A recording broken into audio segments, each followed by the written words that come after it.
Ça s'appelle l'Afrique. Et l'Europe, la France, ils ont un atout assez important pour l'Afrique, grâce à l'Afrique. C'est que l'Afrique parle en français ou en anglais, un peu en portugais, un peu en espagnol. L'Afrique pense en français et en anglais. L'Afrique achète des marques françaises, des marques européennes, parce que c'est complètement naturel. Mais il y a quelque chose de beaucoup, beaucoup plus important, c'est que l'Afrique, elle appartient à l'Europe. Alors, Monsieur le Premier ministre, souvent vous dites, attention, la Chine est en train d'acheter l'Afrique. Tout est en train de. Aujourd'hui, vous prenez le stock de capital investi en Afrique. Numéro 1, la Grande-Bretagne. Numéro 2, la France. Numéro 3, les États-Unis. Numéro 4, l'Espagne. Numéro 5, le Portugal. Numéro 6, la Grèce, puisque dans la représentation diabolique de la Grèce, on a perdu en tête que la Grèce est très importante en Afrique du Sud, très importante en Afrique de l'Est, très importante en Australie, et premier armateur du monde, etc.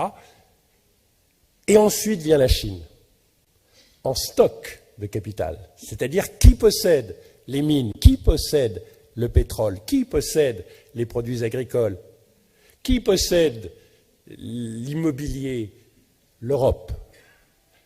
La Chine en flux, c'est-à-dire qu'est-ce qui change tous les ans, elle est première.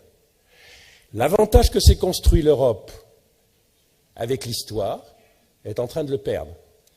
L'Afrique, vous ne dites à personne, appartient à l'Europe qui ne le sait pas. Et quand vous allez le dire autour de vous, eh bien là c'est votre problème, ils ne vont pas vous croire, je vous assure. Et c'est un atout énorme. Elle n'appartient pas encore à la Chine, elle n'appartient pas encore à l'Inde, elle n'appartient pas encore au Brésil, et chose un tout petit peu plus préoccupante, elle n'appartient toujours pas aux Africains.